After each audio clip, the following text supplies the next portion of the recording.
तो hello guys और फिर से तुम्हारा स्वागत है बोरूटो टू ब्लू वॉर्टेक्स से और नए वीडियो में। अगर तुम चैनल पर नए हो तो सब्सक्राइब कर दो एंड हो सके तो ज्वाइन भी कर देना। फिलहाल आज हम बात करने वाले एक खूबसूरत लड़की के बारे में। वैसे इनो की बात नहीं कर रहा, हम बात कर रहे हैं आयडा की, क्योंकि वैसे भी हमने आयडा के बारे में ज्यादा बातें नहीं की, हर बार वो बोरूटो के बारे में ही बात करता है। तो शुरू कर देते हैं वीडियो।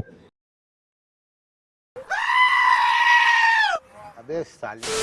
तो जो जूरा की जो शिंजू वाली गैंग है ना, उसमें से सब के सब पिट चुके हैं, मतलब सभी के सभी। लेकिन बस एक बंदा नहीं पिटा क्योंकि उसकी ज्यादा मूवमेंट हुई नहीं है, वो है मामूशी। हाँ, मैं बग वाले शिंजू की ही बात कर रहा हूँ। पहले शिंजू की बात मैं तुम्हें अगले वीडियो में बताऊंगा। वैसे इस वीडियो में हम देखने वाले कि क्यों ये बंदा इतना स्पेशल है। तो हम जानता है कि जो हिदारी है वो बोरूटो एंड सारादा दोनों से पिट चुका है। और अगर हम बात करें मात्सुरी की, तो इसको तो डायरेक्ट बोरूटो ने बीच में से काट डाला था एंड इसका थॉर्न सोल बन गया है। रयू का भी लगभग सेम हाल हो चुका है मात्सुरी जैसे ही, लेकिन उसको मारने वाली बस सारादा है एंड इसका भी थॉर्न सोल बन चुका है। तो आखिरकार सबने मूवमेंट की है एंड कुछ ना कुछ उनका हुआ है, लेकिन इस बंदे का कुछ नहीं हुआ। चैप्टर 5 में हमें पता चला था कि जब आयडा अपने सेनरिगान से पूरे शिंजू को देख रही थी, तब ये बंदा आकर आयडा को कहता है कि मेरी टारगेट तू है आयडा। मतलब आयडा की एबिलिटी से वो उनको देख रही थी एंड आयडा की एबिलिटी के थ्रू ये बंदा उससे बातें कर रहा है। मतलब तुम समझ सकते हो कि ये कितना ज्यादा खतरनाक है। लेकिन उस खतरे से डील करने के लिए एक बंदा है आयडा के पास एंड वो है उसका भाई डायमंड। अगर मामूशी को अपना डायमंड देख पाता ना, तो भैया कुछ ना कुछ तो वो कर बैठता, क्योंकि जो डायमंड है वो बस एक की सुनता है, वो है उसकी बहन आयडा की। अगर उसने जो भी कहा वो करता है। एंड जो मामूशी था ना, उसने आयडा को कंप्लीटली डरा दिया था एंड इसकी खबर डायमंड को नहीं थी, क्योंकि diamond is a chill guy and वो जानता है कि अगर कोई भी खतरा आयडा के सामने आ गया तो वो उसे आराम से निपटा डालेगा। लेकिन मुझे नहीं लगता कि अगर मामूशी का टारगेट आयडा है तो उसे डायमंड से डरना चाहिए, क्योंकि अगर डायमंड इसे इजीली निपटा डालेगा तो इसका कोई सेंस भी नहीं बनेगा। जो बग है ना, वो पहले से डायमंड को हेट करता है एंड इसीलिए ये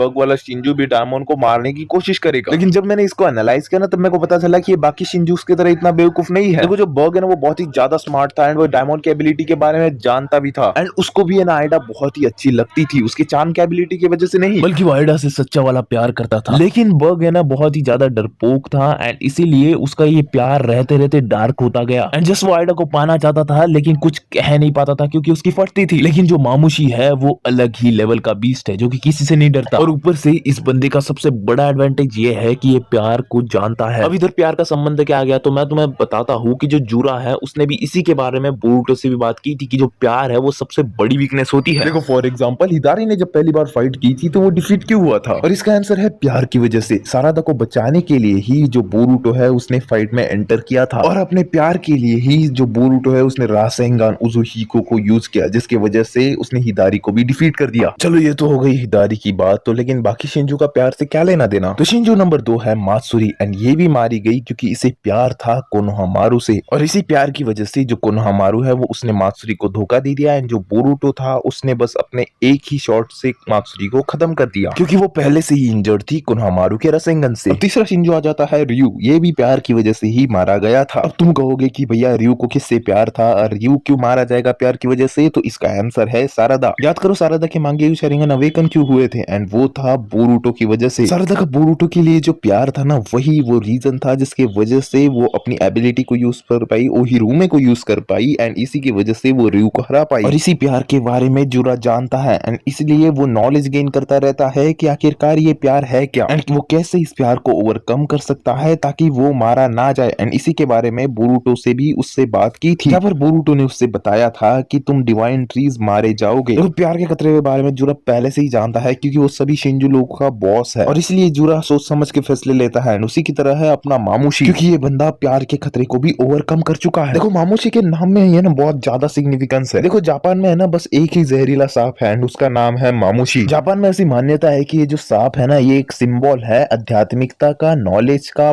पावर का, खतरे का, और साथ ही साथ पुनर्जन्म का। ये सांप एक मैसेंजर का काम करता है ह्यूमंस और खतरनाक डिवाइन बींग्स के बीच में। मतलब मैं ये कहना चाहता हूँ कि ये सांप एक नंबर का दलाल है एंड इसलिए मामूशी से लोग जापान में इसलिए डरते हैं क्योंकि एक अनप्रेडिक्टेबल जानवर है एंड क्या करेगा किसी को कुछ पता नहीं। समझ रहे हो, इसके नाम का ही इतना इंपॉर्टेंस है, तो बग वाले शिंजू का कितना ज्यादा पावर होगा। देखो, बग वाला शिंजू है ना एक बहुत ही ज्यादा स्मार्ट है एंड ये आयडा को पाना चाहता है एंड ये आयडा को पाने के लिए किसी भी हद तक गिर सकता है। वैसे ये गिरा पड़ा ही होता है एंड इसका नेचर भी एक सांप की तरह ही है। और इसका प्लान अभी मैं तुम्हें समझाता हूँ। जब जूरा है ना अपना अटैक कर रहा होगा बोरूटो के ऊपर एंड बोरूटो भी उससे लड़ने में बिजी होगा एंड साथ ही साथ वहां पर सारादा भी होगी बोरूटो को असिस्ट करने में जूरा के खिलाफ, तभी एंट्री हो जाएगी अपने कवर कवाकी की, क्योंकि वो जानता है कि वो जुरा को अकेले नहीं हरा सकता एंड शायद उसके साथ डायमंड भी चला जाए। अब डायमंड क्यों जाएगा, इसका तो कोई लॉजिक नहीं बनता, ऐसा तुम सोच रहे होगे एंड तुम्हारा भी सही है। भला वो क्यों जाएगा अपनी बहन को छोड़ के जो कि इतनी ज्यादा खूबसूरत है, लेकिन इसके पीछे भी उसकी बहन ही है जो कि उसे वहां पर भेजेगी, क्योंकि ये बहुत परवाह करती है बोरुटो की, इसलिए आइडा अपना बेस्ट ट्राई करेगी कि वो जो है ना बोरुटो को बचा सके एंड इसी का फायदा उठाएगा मामूशी। और इसका नाम ही सबको रिसेंबल करता है, तो ये बंदा कैसा होगा तुम तो समझ ही सकते हो। जब डायमंड को ना विलेज से चला जाएगा ना, तब ये बंदे के पास पूरा मौका होगा कि वो डायरेक्ट आइडा पर हमला कर दे। और इस बंदे का प्यार भी कुछ नहीं कर सकता, क्योंकि इसने तो आइडा की चार्म की एबिलिटी को ही ब्रेक कर दिया है। मतलब ये बंदा एक ऐसा सांप है जिसके मूव्स को तुम प्रेडिक्ट नहीं कर सकते, और इसीलिए जब कवाकी भी विलेज से चला जाएगा बोरुटो की मदद करने के लिए, एंड जब बोरुटो भी विलेज में नहीं होगा